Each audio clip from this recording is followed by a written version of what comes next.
Breakfast. Why do I have an egg omelet from the microwave? Because it's convenient and I'm lazy. This is also convenient. This is Javy. Javy is a coffee concentrate that is ethically sourced, sustainably sourced, sugar-free, plant-powered, dairy-free, and is non-GMO. You know, that genetically modified, like all the corn out there. Now, you know I love a good iced coffee, so let's make one. Now, Javy is extremely easy to make, okay? Because, you know, your girl ain't got time for all that mess. So you basically do 1 teaspoon per 8 ounces of milk, okay? I sometimes like to do 2 because, you know, that's just me right there, okay? And you do that. Then you have some milk here. I personally just like to fill her up until the color is exactly what I want it to be. Bam, there you go. Do a little mix right there. And you know what's also fun? Now, Javy doesn't have sugar, so if you want to drink it plain, you're more than welcome. But I like to add a little French vanilla pumps right here, okay? I like a lot of ice, so I just go ahead and fill her up. Time to read. Yeah, right. Just how I like my coffee. Smooth, creamy, and delicious with just a little or a lot of sweetness. If you're interested in Javy, checking it out, I have a discount code below as well as the website. So make sure you go get some today and let me know what you think about it, okay? I'm gonna get back to reading. Okay, y'all, I think that summer has finally decided to kick in because it is a bit toasty out here. I got a cold drink, but that's not doing it enough. So let's get this August wrap up done so I can go inside, okay? Okay, so for the month of August, as you know, I was participating in Garbaugust. We finally finished up with that. So for the first week, it was romance. I read some shifter romances, had a good time with those books. For the second week, it was paperbacks from hell. So of course, I got the big old book to peruse through that. I also got Rosemary's Baby and also got The House Next Door. So you can take a look at those blogs.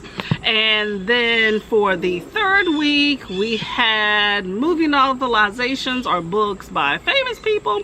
And I got Miss Tina Turner memoir, awesome book. I got White Out, that was a good movie.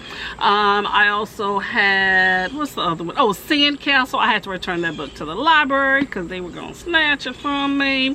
I got Berserker. This is graphic novels by Keanu Reeves, very violent, and I believe it was a middle grade graphic novel of the life and times of Muhammad Ali. So you can check out those videos right there, okay? So that brings you to the last week of Garbaugust, which is anything goes. So I got a bit of a hodgepodge of books, okay? Now, this is in no particular order, of course.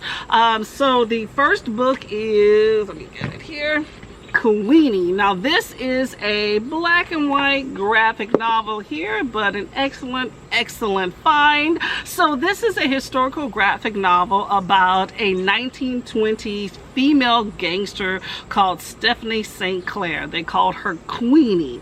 Now the Harlem Renaissance was, you know, the 1920s, but she basically ran the numbers game out in Harlem. Basically that's like an underground lottery. She was smart. I thought she was ambitious. She definitely knew how to network for sure, and was cutthroat. She was all about her dollars. She wanted to take care of her community, but if you didn't have her dollars, she was not playing around, and I respected that. Of course, people want to come up with their noise. Anyway, but I thought it was really interesting that she talked about how the big Italian mobster gangsters pretty much left Harlem alone until Prohibition ended, and then they decided they had a problem and wanted to get in on the numbers game, and that's when they basically tried to come after her. and I really did enjoy hearing about her because I didn't know. Now, something that really irritated me in this book was you have Madam C.J. Walker. You know, that's the first black self-made millionaire in the beauty care industry, okay? And the author referred to C.J. Walker as a he. Now, I am assuming that is a typo, but it is definitely inexcusable for sure. So get your facts right, author, okay? Not cool at all. Anyway, so that's that book. Now, the next book I read, well, like I said, it's not in order. So I picked up this book here, y'all. This is Everyone in My Family Has Killed Someone. Now, this book is a whodunit type of Sherlock Holmes type book with like creative intuitiveness and, you know, attention to details. So basically you have this family that is in Australia, and you have a family member that is about to be released from jail. So they are meeting at this, you know, chalet in the snowy mountains, and a murder has occurred. So the main character, which is the brother, is trying to figure out who did it. Now, I love the first and second person point of view in this book because it allowed for a lot of foreshadowing, but also for a lot of funny sarcasm, and I really did appreciate that. I think that this book is definitely a chunker, but it is paced very, very well. It's like 371 pages, but paced very well. It just kind of flies by. But ultimately, I really did enjoy this story, even though I definitely got it wrong of who did it. I picked 3 different characters and none of them did it, so whatever. Another book I read that I picked up on a freebie was a Kindle book called Compelled to Murder. And Compelled to Murder starts with a murder of a teenage girl who is found basically strung up from a ceiling fan and is whirling around. Now, is that realistic? Probably not. Now, her father goes off the deep end trying to figure out who murdered her, and meanwhile there are other murders happening in this town, and you see that there are multiple murderers, so you're trying to figure out who in the heck is killing everybody. Now, this book is told in third person omnipresent point of view, so you're in the minds of pretty much everybody, and I couldn't determine what was relevant information and what was not. And not to mention, the book kept like jumping around between different characters from one paragraph to the next and from different scenes, and for the characters themselves, I had too many issues with them. For one, you had a bunch of rude, disrespectful teens, and the parents just seemed like they were reluctant to correct them. And all the characters seemed like they were talking to themselves, and that just seemed very unrealistic. And I'm like, why? Are you trying to talk to the audience, you know, to say what you're doing? It just, it did not work for me at all. Now, the author did say that this was a novelization of some screenplay for A Reason to Kill. Now, I looked up A Reason to Kill and ran across a lot of different things that was titled Reason to Kill, but I never saw a movie made off of this particular plot. So let me know if y'all have somehow seen this movie made, and maybe that'll be better than the book for me. Now, I did overall though enjoy the plot. I just thought that the execution was just way off for me. And since this is ARC August, I decided to go ahead and throw some stuff in here. So I read A Season of Monstrous Conceptions. This has been on my NetGalley list for a minute. I know they're probably glad I'm finally reading this book and reviewing it. So A Season of Monstrous Conceptions is a historical fantastical book set in like 1675 London, where you have all of these babies that are being born. They have like multiple eyes, there's gills, a lot of teeth, just really scary and odd. And there seems to be some sort of magicalness associated with these children as well, if they even survive. So you have this woman named Sarah that was born as an uncanny birth, but you know, she was able to kind of hide that about herself. So she takes a job as a midwife and is witnessing these births. So she takes on this newest client, and the client's husband basically becomes obsessed with Sarah and some of her potential abilities, and then she has to make a decision about something that's going to have a greater impact on the world. Now, I like that this was a fully fleshed out story without a bunch of fluff, so it wound up being like 160 pages. You had a lot of historical references, including like the beginning of the midwifery. You had some queer representations, and you get the whole idea of the stigma around that at the time. And it also, you know, has brothels, which apparently were okay. But the book had a lot of shockers, and the end was abstract but well done. I did like that it had funny parts too. Like, I don't think it was necessarily meant to be funny. Okay, birds. But at one point you had Sarah that tells her husband, "I don't hate you, I just don't want to be burdened with you." And I thought that was really, really funny. But I enjoyed this story a lot. It's definitely worth a read.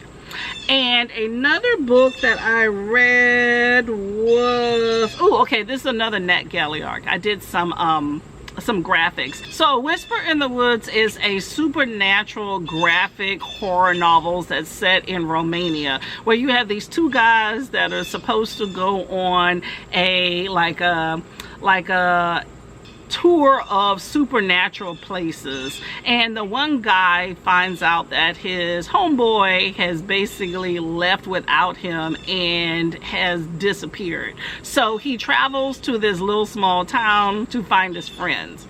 Now, I will say he is a much better friend than me, because I would have said, hey, call the cops and give me a call and let me know what happens.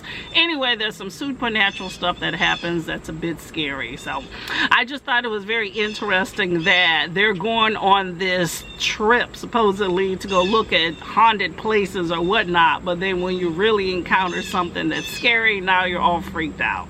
But I thought that the book was suspenseful, it was interesting. I saw the ending coming from a mile away, but it was still enjoyable in the whole journey to get there.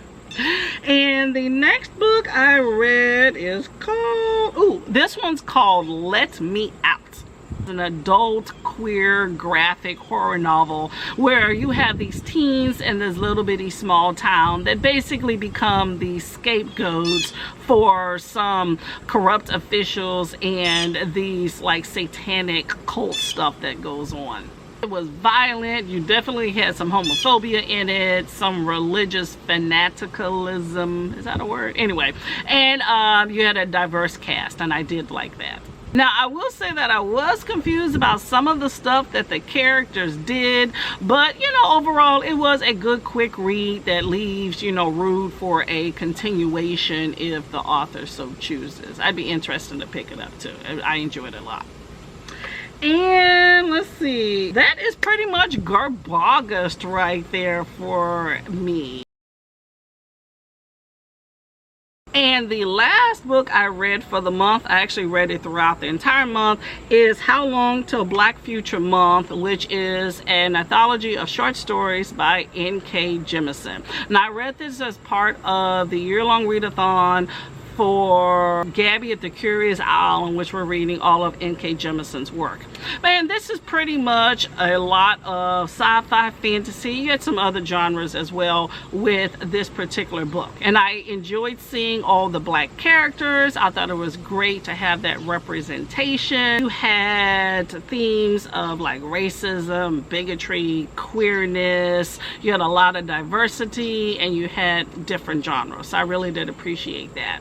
I will say that the short story based off the 5th season was probably my least favorite. And also the short story Valedictorian was actually my favorite. I liked how there was a quote that said, people don't like to see people that are different than them excel because it forces them to be worthy of their potential. So I thought that was definitely unique. But overall, a good story, especially if you want to sample K Jemisin before you read some of her longer works. So Anyway, is that everything? That is my month. It has definitely been an interesting month. So I am on to figure out what to do for September. So let me know what you read this month and if you read any of these things as well. And I hope that you have a good day and finish out your summer strong. Okay? Make sure you hit the subscribe button as well. Bye, y'all.